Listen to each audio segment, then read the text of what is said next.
तो तुम लोग को नया चैप्टर शुरू कर रहे हैं, force and laws of motion. इसी में आता है न्यूटन के गति का नियम, संवेग संरक्षण सिद्धांत, समझा ना। तो सबसे पहले ये फोर्स किसे कहते हैं, तुम लोग सोचो तो।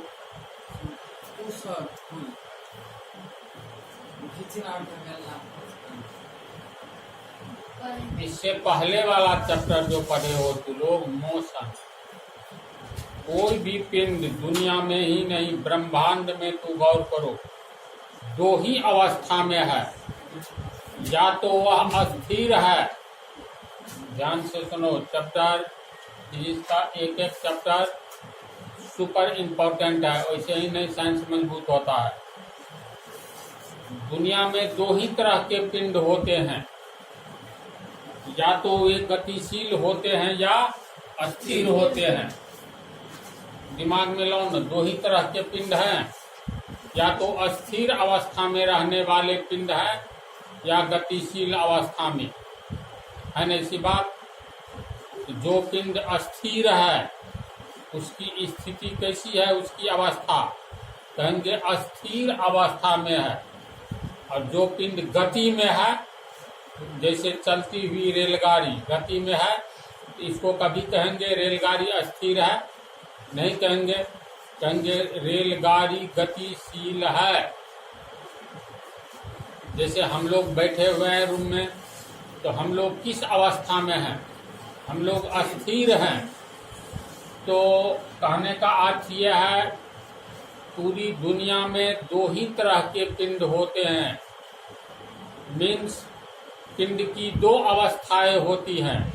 पहली अवस्था होती है अस्थिर अवस्था, दूसरी अवस्था होती है गतिशील अवस्था होती है निजी। अब मान लेते हैं हम लोग, ये एक सड़क है, इस सड़क पर एक फुटबॉल रखा हुआ है, या ये खेल का मैदान है, ये फुटबॉल रखा हुआ है एक जगह एक निश्चित स्थान पर। तो ये किस अवस्था में कही जाएगी, अस्थिर अवस्था में। इसको अगर हम लोग गतिशील करना चाहेंगे, तो उसको गतिशील करने के लिए क्या करना होगा, एक प्रकार एक बल लगाना होगा। इस पर कुछ बल लगाएंगे, जब ये बल लगाएंगे तो ये अचानक गतिशील अवस्था में आ जाएगी, है ना ऐसी बात। और मान लो इधर से कोई गेंद आ रही है, इस दिशा में किसी ने बल लगा दिया, ये गतिशील है।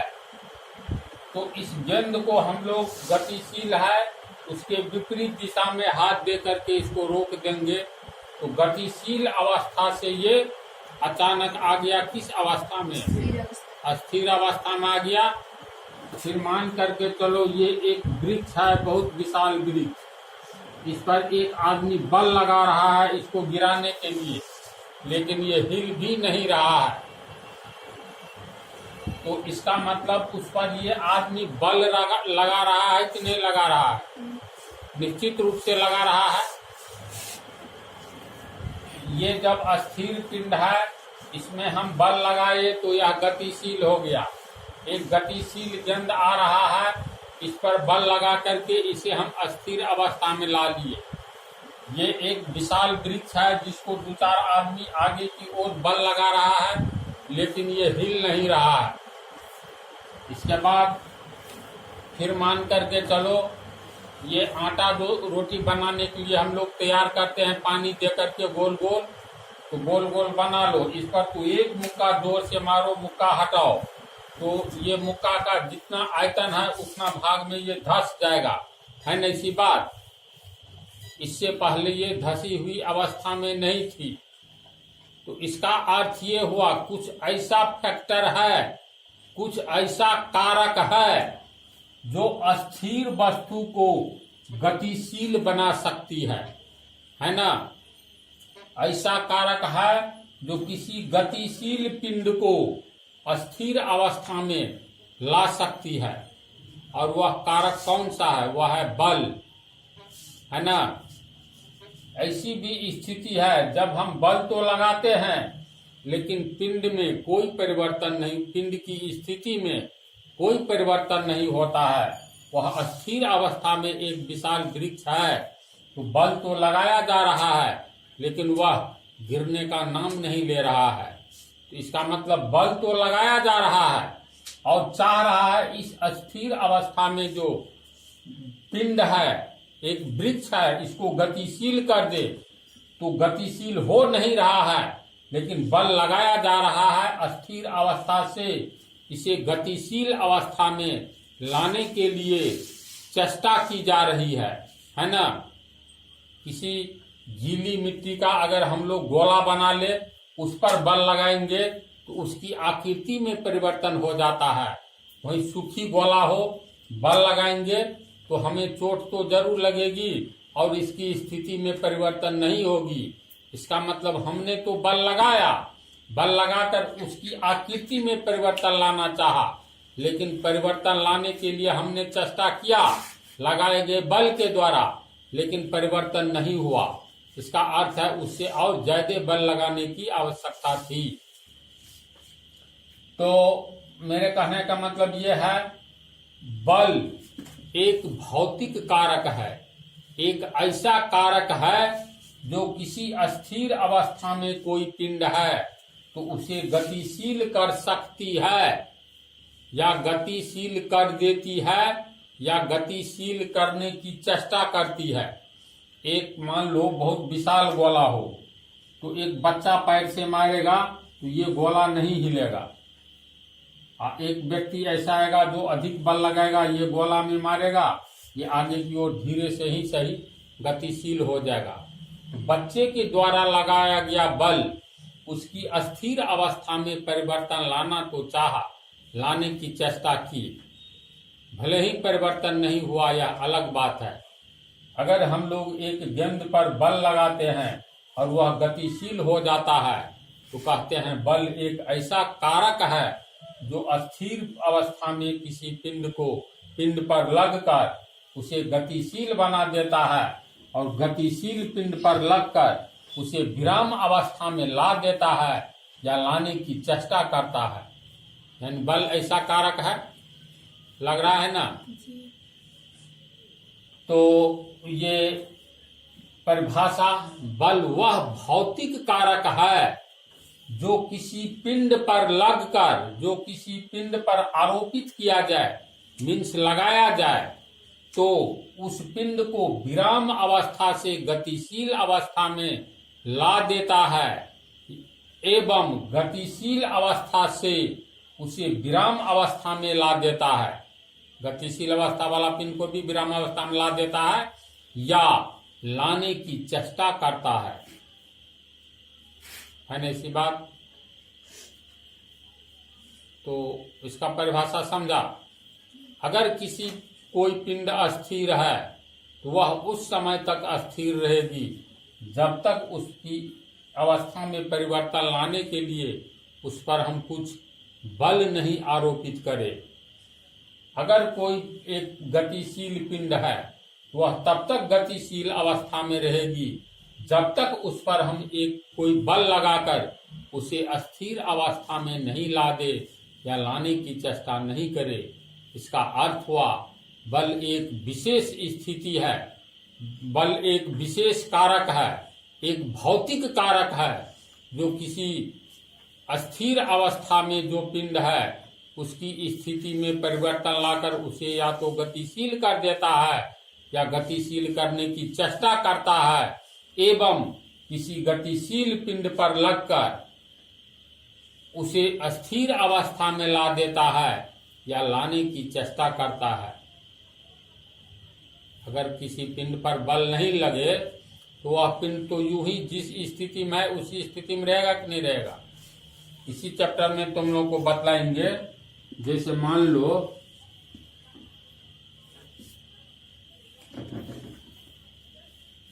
ये सड़क है, इस पर एक लोहे की गोली जो बच्चा सब खेलता रहता है या एक गेंद लेकर के बल लगा करके तू गतिशील कर दो, ये कुछ दूर जाने के बाद स्वतः रुक जाता है। इसका अर्थ है जब हमने इसको बल लगाकर गतिशील कर दिया तो उसे नहीं रुकना चाहिए था, उसे लगातार आगे की ओर चलते रहना चाहिए था। तो जब रुक गया तो इसका क्या अर्थ हुआ? जिस दिशा में जा रहा है पिंड, उस दिशा के विरोध में कोई बल लगेगा तब न ये रुकेगा जी। जैसे इस गेंद पर मान लो ये एक गेंद है, फुटबॉल है, उस पर इस दिशा में बल लगाया जाए, इस दिशा में लगाया जाए, तो बल जिस दिशा में लगाया जाता है पिंड उसी दिशा में गतिशील होता है। तो अगर ये कोई बॉल है, फुटबॉल है, इस पर हम बल लगाएंगे और छोड़ देंगे तो ये इधर गतिशील हो जाएगा। कुछ दूर जाने के बाद इसकी गति धीमी होती जाएगी और एक समय आएगा ये रुक जाएगा। जबकि खड़ा होकर देख रहे हो, आगे में रोकने वाला कोई नहीं है, फिर भी एक गतिशील जिस पर हमने बल लगाया, एक गतिशील फुटबॉल कुछ दूरी तय करने के बाद उसकी गति कम होती गई और वह फुटबॉल रुक गया। क्यों? इसका अर्थ ये है जिस समय इस फुटबॉल पर हम लोग बल लगाए तो ये गतिशील तो हुआ, गतिशील हुआ, फिर थोड़ा दूरी तय करके ये रुक क्यों गया? इसका अर्थ है ये गतिशील तो हुआ और इसके विरोध में स्वतः एक बल लगने लगता है। किसके द्वारा? तो जिस सतह पर यह लुढ़क रहा होता है उस सतह के द्वारा ही इस बॉल की गति की दिशा के विरोध में एक विरोधी बल काम करने लगता है और यही विरोधी बल इसके गति को धीरे धीरे कम करने लगता है और एक समय आने पर ये पिंड, ये बॉल रुक जाता है। समझ गया? जैसे साइकिल ही चलाते हो तो लोग रोड पर, तो साइकिल में जोरदार पैडल दे दो तो देखना जो साइकिल तेजी से चलने लगी, अब फिर पैडल देना बंद कर दो, कुछ दूरी के बाद साइकिल स्वतः रुकने लगती है और पैडल नहीं दो तो वह साइकिल रुक जाती है, नीचे में पैर अटका। इस दिशा में या जिस दिशा में साइकिल चला रहे होते हैं या जिस दिशा में कोई फुटबॉल पर किक करते हैं, जिस दिशा में फुटबॉल जा रहा होता है उस दिशा के ठीक विपरीत दिशा में जिस सतह पर जा रहा होता है उस सतह के द्वारा विपरीत दिशा में एक विरोधी बल लगाया जाता है, जो विरोधी बल फुटबॉल की गति को धीरे धीरे कम करता जाता है और फुटबॉल एक समय आगे जाकर के रुक जाता है। और ऐसे ही विरोधी बल का नाम है फ्रिक्शन फोर्स, घर्षण बल। समझ रहा है? तो फोर्स पर आओ, पहले बल किसे कहते हैं?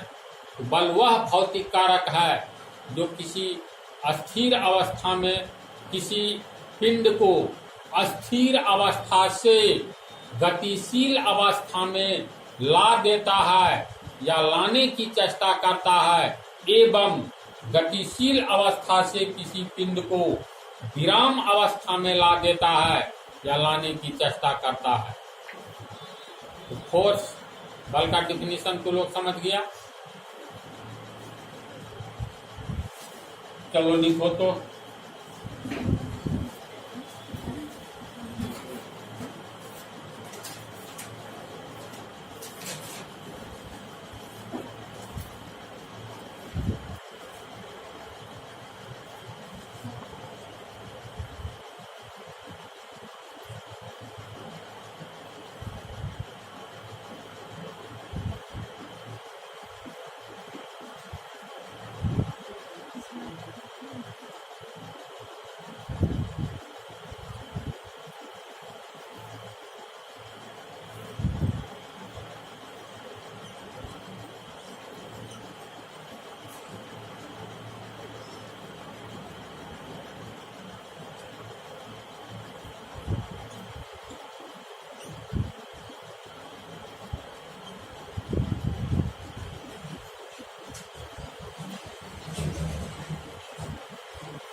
इसकी परिभाषा में भौतिक कारक किसको कहेंगे ये जानना चाहते हो।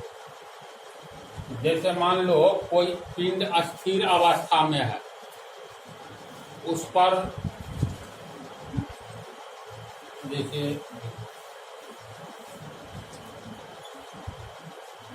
बिंदु ए, बिंदु बी, एक सड़क पर दो बिंदु है, स्थान यहाँ एक बॉल रखा हुआ है, फुटबॉल।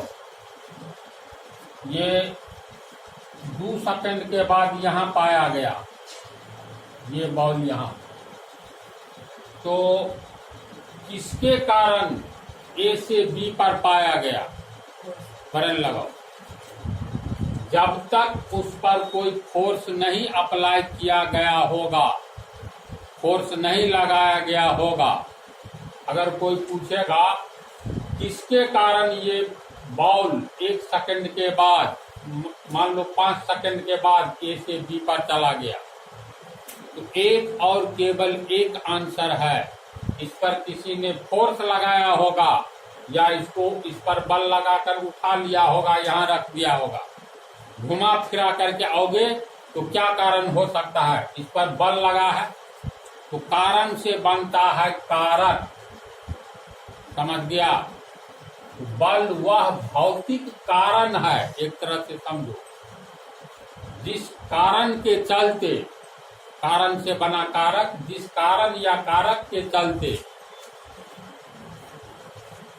जो कारक किसी पिंड पर जब अप्लाई किया जाता है, आरोपित किया जाता है, लगाया जाता है, तब उस पिंड को अस्थिर अवस्था से गतिशील अवस्था में ला देता है। बात सही है? या लाने की चेष्टा करता है। जरूरी नहीं है या विशाल पिंड हो तो इसको फोर्स लगा करके एक बार ये हिलेगा भी नहीं, यही रहेगा।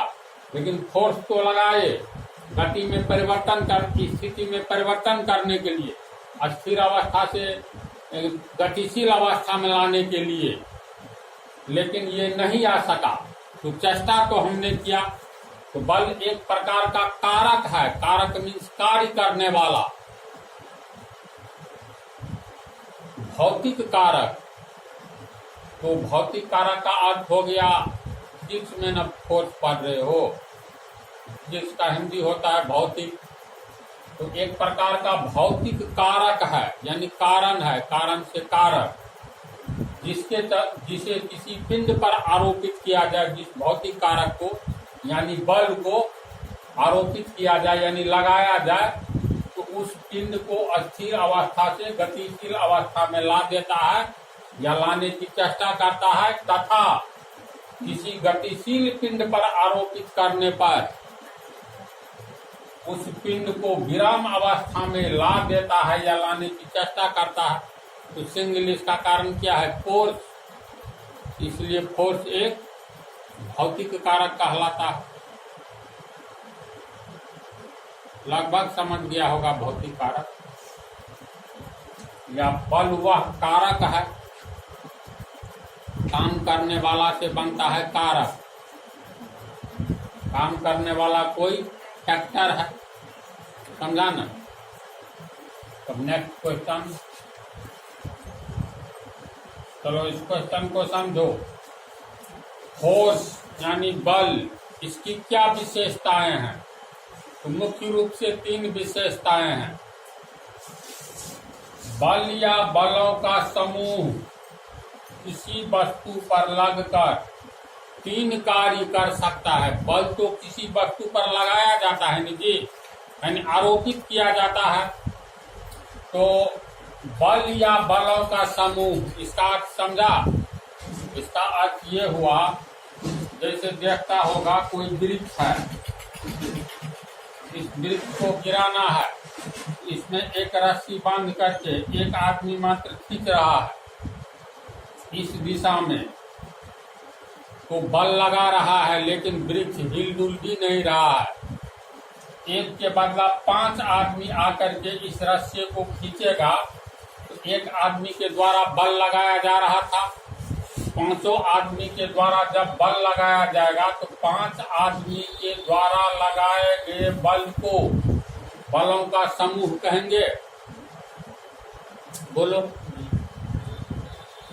तो इसीलिए बल या बलों का समूह किसी वस्तु पर लगकर 3 कार्य कर सकता है। पहला कार्य, बल या बलों का समूह किसी पिंड की चाल में परिवर्तन ला सकता है। बात सही है? बोलो तो। जैसे बल या बलों का समूह किसी पिंड की चाल में परिवर्तन ला सकता है, तो ला सकता है। जैसे मान लो ये कोई पिंड रखा हुआ है, अस्थिर अवस्था में है, तो इसकी चाल कितना है? 0। जब अस्थिर अवस्था में है, तो इकाई समय में तय की गई दूरी को चाल कहते हैं। तो ये इसमें किसी अस्थिर पिंड में कभी चाल होगी? नहीं होगी। तो इसकी चाल क्या है? जेब में किसी को कुछ रुपया नहीं है, इसका मतलब उसके पास कुछ रुपया है, और कितना है? 0 रुपया, यानी नहीं है, यानी 0 रुपया तो है। 0 एक पूरी अंक है, पूर्णांक है ना जी, ना तो वह धनात्मक है न ऋणात्मक है, लेकिन एक संख्या है। तो किसी का जेब खाली रहता है? नहीं रहता है। उसके जेब में एक मतलब 0 रुपया है, 0 एक पूर्ण अंक है। तो 0 जिसकी चाल कुछ नहीं है, उसकी चाल 0 है। तो एक पिंड रखा हुआ है, तो बल या बलों का समूह किसी पिंड की चाल में परिवर्तन ला सकता है। अभी इसका चाल भी बराबर 0 है। इस पर इधर से तो कुछ बल लगा दो, तो ये गतिशील हो गया। तो मान लो 2 मीटर प्रति सेकंड या 3 मीटर प्रति सेकंड, कुछ भी तो चाल होगा जिस चाल से ये गतिशील हो गया। बल लगाए जाने पर एफ को कहेंगे फोर्स। फोर्स लगाए जाने पर इसकी वेलोसिटी पहले चाल 0 थी, लेकिन अब चाल तो 0 नहीं रहा, गतिशील हो गया, तो प्रति सेकंड कुछ न कुछ तो होगा। तो इसका अर्थ हुआ बल या बलों का समूह किसी की चाल, किसी पिंड की चाल में परिवर्तन ला सकता है। जब पिंड विरामावस्था में है तो इसकी चाल 0 है। जब इस पर हम बल लगाए तो वो गतिशील हो गया, उसकी चाल कुछ मीटर प्रति सेकंड हो गई, तो चाल में परिवर्तन आ गया ना। दूसरा उदाहरण इसी पर, मान लो कोई साइकिल सवार जा रहा है अपने से चलाते हुए, यानी ये पिंड मान लो एक फुटबॉल है जिस पर कोई बल लगा दिया है, तो ये इस दिशा में गतिशील है। कोई पीछे से आया, ये गतिशील तो है ही, पीछे से फिर मार दिया जोर से, बल लगा दिया तो और ये तेजी से चलने लगा। कोई साइकिल से जा रहा है अपना 5 मीटर प्रति घंटा के रफ्तार से, 5 किलोमीटर प्रति घंटा के रफ्तार से, अब पीछे से कोई जोर से ठेल देगा कुछ दूर तक, तो उसकी गति बढ़ जाएगी। तो ठेला यानी बल लगाया, तो बल या बलों का समूह किसी पिंड की चाल में परिवर्तन ला सकता है। साइकिल से जब हम धीमा रफ्तार से जा रहे होते हैं, अचानक बल ज्यादा लगाते हैं, तो साइकिल की चाल बदल जाती है, तेज गति से चलने लगती है। तो फोर्स यानी बल या बलों का समूह चाल में परिवर्तन ला सकता है। पहला पॉइंट को समझा। दूसरा पॉइंट को समझो। बल की विशेषता, बल या बलों का समूह किसी पिंड की गति की दिशा में परिवर्तन ला सकता है। देखो, साइंस प्रैक्टिकल लैब की बात है, खास करके फिजिक्स। दूसरा पॉइंट पर अपने से तू लोग उदाहरण दो तो, बल या बलों का समूह, यानी एक बल या एक से अधिक बलों का समूह किसी पिंड की गति की दिशा में परिवर्तन ला सकता है। कैसे? तो क्रिकेट के मैदान में देखो, मान लो ये क्रिकेट का मैदान है, इधर बैट्समैन खड़ा है, इधर यहाँ बैट्समैन खड़ा है, इधर से बॉलर आता है, तो बॉल फेंकने की दिशा ये होती है ना जी। यहाँ पर बॉल आया, क्रिकेट का बॉल, तो बल्लेबाज देखो इसके जाने की दिशा दाईं ओर है, बल्लेबाज इस पर मारता है तो इसकी दिशा ऐसे अचानक हो जाती है।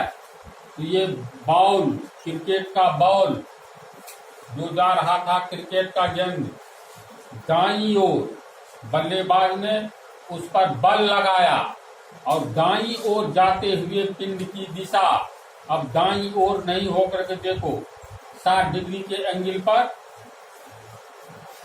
परिवर्तित हो गई, यानी दिशा में परिवर्तन हुआ। तो बल या बलों का समूह किसी पिंड की गति की दिशा में परिवर्तन ला सकता है। ये क्रिकेट के गेंद की दिशा है दाईं ओर, सीधे दाईं ओर, बल्लेबाज ने बल लगाकर इस पर इसकी दिशा दाईं ओर से मोड़कर देखो, विपरीत तो नहीं लेकिन 60 डिग्री कोण पर किधर मोड़ दी, दाईं ओर नहीं न रही, यानी दिशा में परिवर्तन ला दिया है न। ऐसी बात। तो फोर्स की ये दूसरी विशेषता है। तो चलो इसको लिखो। देखो इधर ये लास्ट पॉइंट, बल या बलों का समूह किसी पिंड की आकृति बदल सकता है।